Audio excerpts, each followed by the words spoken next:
Hi darlings, let's talk about being nearly 30, but definitely being single. If you are new to my page, my TikTok, my name's Zoe, I'm 29 and I'm turning 30 in July. Hi Zoe, my name is Griffin, I'm also 29. And I am single. I have been single now for 3 years. Thank you. There was a little something in between, but honestly at this point it doesn't even count. I have kind of done my life a little bit backwards. Around 25 years old, I'd been in a really long-term relationship. I'd bought a house with this guy, totally envisaged being together for the rest of our lives. Literally, when we bought our house, there was a nursery at the end of the road and we talked about sending our theoretical future children there. So this was very serious. But I had like a little bit of a midlife crisis. I think I felt like I was settling down way too early and way too young and I just hadn't lived my life yet. We broke up.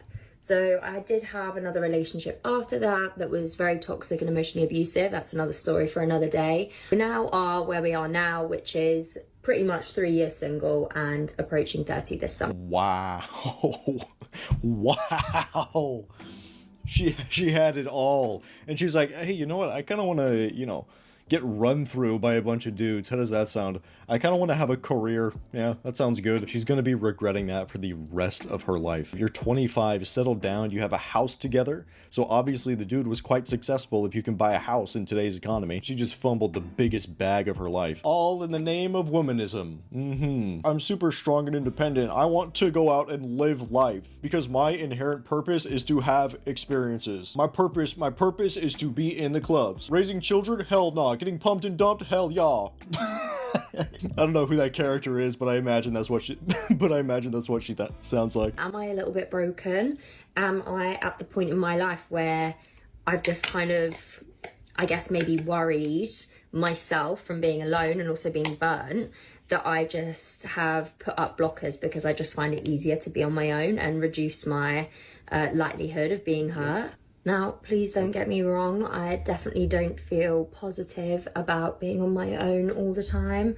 I actually had an experience at my stepsister's wedding. This was a few years ago, pretty much when I first became single as to where I still am today. And it was when it was the first dance song.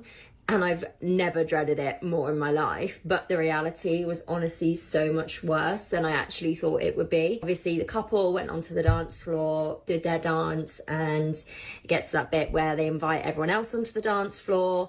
And I'm not even joking, I looked around and every single person was in a couple and it was just me stood at the side. I was actually with like a little kid who was like a cousin of someone else in the family. And she was stood next to me kind of right at the beginning and I was like, oh, like, let's go and dance together. Like she was like 4 or something. And even she burst into tears and I was like, brilliant. I stood there alone, literally burst into tears and took myself to the bathroom to kind of sort myself out. It's moments like that where kind of like love and relationships and that kind of stuff is really forced in your face that can actually be quite hard. It's a wedding, like I expected that, but I don't think I expected it to hurt as much as it did. For most women today, there's really only a few paths that they are realistically more than likely going to go down. Endless dating, where they just have endless one-night flings, one-week flings, whatever it is. Endless situationships. You're forever alone with cats, or you're the corporate boss babe. And I know these 3 paths seem very harsh, but these are the main things you're seeing in society today. So just playing the numbers, playing the generalities, that is where most women will end up. That's the world right now. So I guarantee you there are a bunch of women out there that would kill to be in a situation like that. 25 years old with a guy that has a house and that wants children with you. But no, the clubs, you don't understand. There's clubs and we can like dance there. Have you been? It's dope. And on top of that, the insult to injury, this dude is probably winning in life right now. He's a little bit older. He's found a better woman, probably has a family by now. He's taking the W's while she's taking the L's. So I believe one of the first girlfriends I had broke my heart. I was a nurse and I was dating her for a couple times. All of a sudden, after about, I don't know, 2 months, cold turkey just stopped talking to me and didn't pick up my phone calls and I was worried. I thought something happened to her, and then I kept calling like 2 days later. Then her friend called me and said, hey, this person doesn't want to talk to you anymore. And I said, why? She owes me an explanation. So then I got her to come out, and this is after nursing. And she said, what do you want? I want to know what's going on. Like, why did you just stop talking? Because that's rude. And she said, she got a new guy. And she said this. She looked at me in the eye and she goes, "You're a nurse." He's a stockbroker. And that's so exactly. You're poor and you're not cool? Yeah, pretty much. And that stuck with me to this day. You're a nurse, he's a stockbroker. I literally remember it every time I do things in my life. And it actually motivates me. What is he doing? He's beginning to believe. That really just goes to show you how important titles are to women, you know, those status signals. Because a lot of times they do think about it like, okay, well, how does this sound if I were to tell my friends? How does this sound if I were to make a post on Instagram? How does this sound if I were to tell my parents? And saying he's a stockbroker, on paper, it sounds better. It sounds more professional. You automatically associate money with the title, and there's no guarantee that he's actually a successful stockbroker. Nurses actually make a decent amount of money. This is where the finesse comes in, all right? You don't say you're a nurse. You say you save people's lives. That's what you say, bro. And then after that, she's like, "Oh my God, I'm with someone that saves lives. This is amazing." You gotta put the finesse on it, bro. You gotta be smooth about this. Not with her because she's a trash bitch, but to move on from that. But next time around. I got married young. I was 21, barely, like 3 days, 21. Already had a baby. He was 8 weeks old at our wedding.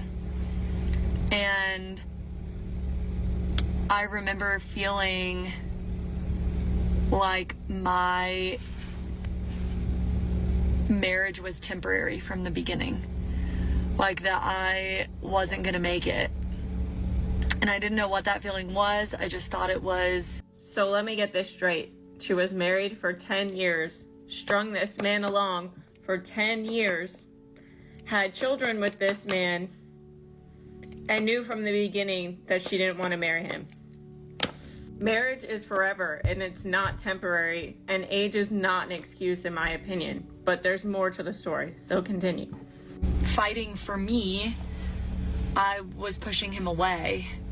But I never truly accepted happiness. I left the good guy. He looks at and is like, "That's a dad. That's a husband. That's how it's supposed to be. He did the dishes. He cleaned the house. He took the kids to school. He worked all day. He made good money. He supported us." I mean, yeah, we had our problems, but he was the good guy. So I'm here to tell you, it's okay to leave the good guy. Cope.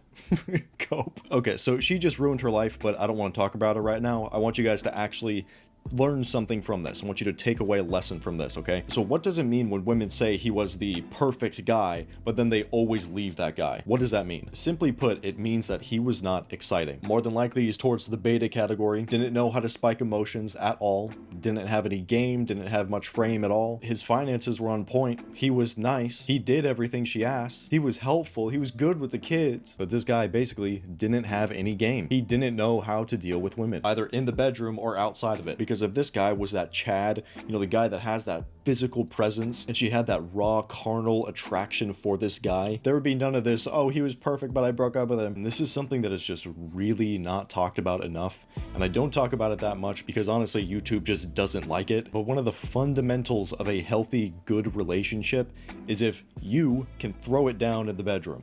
Yeah, I said it. Your bedroom game is of the utmost importance. If you know how to put her in her place as a woman, the rest of the relationship is cake. Because at the core fundamental, you are a woman, I am a man. This is what men and women do. And you can prove your dominance. You can prove your competence in the bedroom. It proves your value overall. And it's a key part of having that masculine frame. So get the bedroom game on point, and then everything else should unfold pretty naturally.